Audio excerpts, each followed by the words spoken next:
Boogie Fland has withdrawn from the NBA draft process and is looking for a new school as his next destination in his basketball career. He entered the transfer portal before the deadline and was one of the biggest splash entries late in the portal cycle. And at the time, I think a lot of people, including us, speculated, yeah, he should stay in school. He's kind of the perfect archetype prototype to stay in school, make your NIL money. You're not going to be a first round pick. You could honestly play 4 years at big NIL in college and sort of become one of the faces of college basketball. The problem was at the time, Boogie did not make it clear what his intentions were. In fact, Boogie's camp and John Calipari and everyone involved said that Boogie was fully focused on the NBA draft. The entire expectation is that he will be a professional basketball player.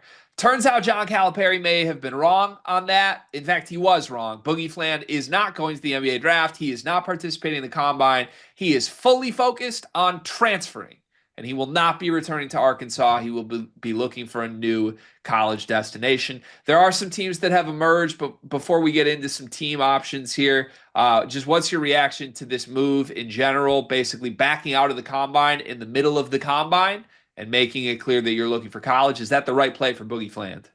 100%. We show up, we measure, we get gear, and let's go cash our check. We're right back to college basketball with it. We've done like four different exercises where we identified players that we think would benefit coming back to college basketball, given the landscape of it, given what they could get in NIL, given what their NBA draft status is, and there hasn't been one that's gone by where I haven't mentioned Boogie Fland. I think this is the smart move, incredibly done by him, I must say as well. We go to the combine, we measure, shake a couple hands, gear, make our way down to our next destination. The one main talking point that I want to touch on eventually when we get to this is, are you sick if you're Arkansas?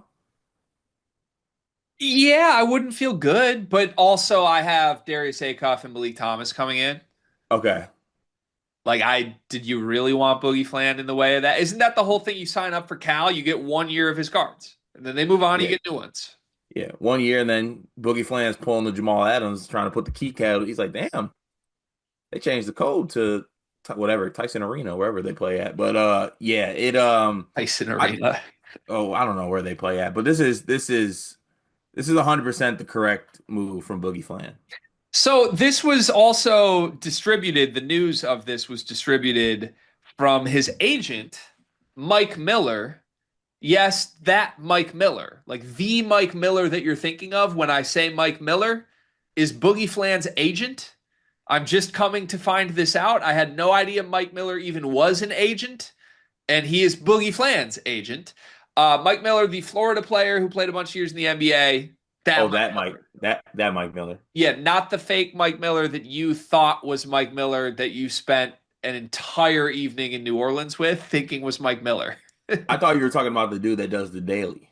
No, not the Field of 68 Dailies Mike Miller, but shout out That's to that Mike that's Miller. my Mike Miller, Do you respectfully. want to tell the audience the New Orleans Mike Miller story? You were out until like 6 in the morning one night in New Orleans thinking that you were at the bar with Mike Miller, but instead you were just with some random Caucasian man who was pretending to be Mike Miller. Yeah, just I was telling everyone that like you won't, and this was like our first Final Four, and I was like, dog, like my first Final Four, I was just chopping up with Mike Miller, like we were just having drinks, we were talking to other people, talking to other coaches and stuff like that, and I was just having the best time, and then literally come to find out the next morning that like Mike Miller wasn't even in New Orleans.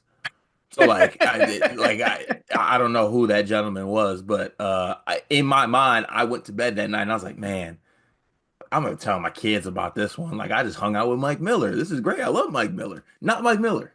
Yeah, you woke up in the morning and I was like, what were you doing till 6 a.m.? You're like, dog, you won't believe it. Me and Mike Miller, like solo dolo, us two just chopping it up.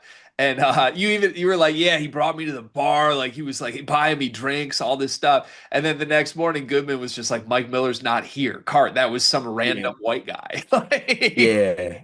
Classic. crazy times. Classic. Anyway, so not that guy. The real Mike Miller is Boogie Fland's agent. The real Mike Miller obviously played at Florida. Florida is the early expected outcome of this with Boogie Fland. Do you think it's going to get more complicated than that? Because I do think there will be other teams that try and hit a home run late here and just swoop into the Boogie Fland DMs. But I don't know. Florida wanted Des Claude, backed out of the Des Claude offer cycle at some point. What do you think with Florida's chances with Boogie are? This video is presented by Underdog Fantasy, and they've got a free pick tonight that you're going to want to take advantage of. Anthony Edwards to score over 0.5 points. Ant scores every single playoff game, as far as I know. Card, has he ever not scored? Not since I've been alive, and that's 32 years for those wondering out there. That pick sounds extremely free. Promo code SLEEPERS as a first-time depositor at Underdog Fantasy. You can get up to $1,000 in bonus bets and a free pick. This is the shortest ad read we've ever done. You're welcome. Back to the video. I think it's signed, sealed, delivered. It's just a matter of time. He's already looking up apartments in Gainesville. Do you think there's a number here? Um, Like, what's the signed, sealed, delivered number in Gainesville? 3-ish million. You don't think there's a team that would swoop in and give Boogie Flam more than that? I mean, I think there are teams that are capable of doing that. I don't I see a do team right too. now. I don't see a team right now that's like necessarily hunting a guard that could do. Okay, let's do this exercise. If I'm a Gonzaga who is been swinging and missing on a bunch of guards, I don't know what their budget is like, but I would throw 4 million at Boogie Flan like it's nothing. Yeah, I completely agree with that. So what I will say is this: I think the timing of Boogie Flan doing this sort of quicker than he could have. Because there's a world like Boogie just goes all the way through the combine and then waits like 2 weeks and then does this. I think the timing of this helps Florida a lot because there are schools, I'll name one. Michigan's waiting for Yaxel right now.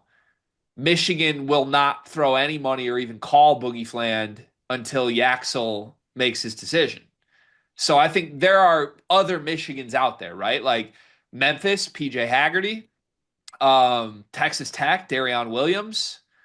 There are a lot of teams, I think, that have money set aside for a certain player. Kansas, we know Kansas wants somebody that are waiting on certain players and aren't going to immediately move off of those players onto Boogie Flan. So if Florida can close the deal quickly here, I think Florida's the team to beat. If they let it drag, I think more teams get involved. All I would say is this: if I'm Boogie Fland or if I'm Mike Miller, I'm dragging this out. I wouldn't commit right away because I think the schools with money will call you the later you let this go. Does that make sense? Now define those schools though, because you mentioned Kansas. I don't think Kansas would want Boogie Flan. Oh, I think Kansas would, if they, depending on what happens with Sarr and with Williams, I think Kansas would absolutely have money and need a star and look at Boogie Fland as that. Got a star, not taking the ball out of Darren Peterson's hands. Next, You don't want a pairing of Darren Peterson and Boogie Fland? I think Boogie Flan needs the ball in his hands. I think they both need their ball in their hands. They'd be great. Mm, There's enough ball to go around. nope, is not. Oh, so there is for Xavion Lee. Yeah, given how you think about him, there is. But how about how you think about him? So you're taking the ball out of Xavion Lee's hands. You love that? I'd rather take the ball out of Xavier Lee's hands than take the ball out of Darren Peterson's hands. Yes. Okay. All right. I'm just saying. What are you saying? I don't know. It probably is Florida. To me, that's not great agenting if it's just Florida signed, sealed, delivered right now. But what if the number's right? I think Boogie Fland's worth more than 3 million. Let's say it's 3-5. I think he's worth more than 3.5. Okay, but also what situation are you going to be in? Florida's a good situation. Yeah. Defending national champs, Todd Golden, guards, like, It's a good situation. yeah. And this would be, it would fulfill the promise of Florida getting a better player than Denzel Aberdeen, too. And well, they already did. Well, no, but like when Aberdeen left, this is the Aberdeen spot Oh, yeah, replacement, yeah, right? yeah. Yeah, yeah. Okay. He's better, right? A lot better. I mean, Hold up. can I unveil something? You can do it. You know what you texted me. I texted the group, not specifically you. Well, it's all about me. You're right. Go ahead. Is Boogie good? There was just a lot of excitement in the group chat about like, wow, what a move by Florida here. To which I replied, "Are we sure Boogie's that good?" But then you also bring up the schools that would want Boogie. Well, like, just to name some things, he's not PJ Haggerty. Like, as far as a college player goes, this is not PJ Haggerty. I'm not sure this is Des Claude. Like, that's the ballpark, right? 3 million. That's what we're saying. And you didn't want to spend 3 mil on Haggerty? Well, they don't want three. Haggerty want both those guys want four. I guess. I don't think either one. Both those guys are doing the thing that you want Mike Miller to do, I don't dragging this think. out. I don't think either one of those guys are getting what they're asking for. Is the point? That's fair. But I don't know. You look back at Arkansas season. I thought Boogie Fland was their best player for a month and a half. Louisville was very bad when that was going on. Don't you agree? Yo, Arkansas, Or yeah, excuse me, Arkansas. I'm is he a L. card? Hold on now. Arkansas was not good when Boogie Fland was their everything. Arkansas got really good when Boogie Fland took on a way smaller role late in the season, or just was Ewing, flat out out. Ewing theory. Ewing theory, right? So I don't know. Like, do you think Boogie Fland can be the best player on a championship winning team? No. Do you think he can be the best player on an NCAA tournament team? Yes. Okay. Oh, can I last thing on this? Does Boogie Fland fit into the mold of NBA guard that chooses to come back for another year? Yes, he does. This is an NBA player choosing to be back in college. There you go. It's a big get for Florida if it happens. Other schools should swoop in.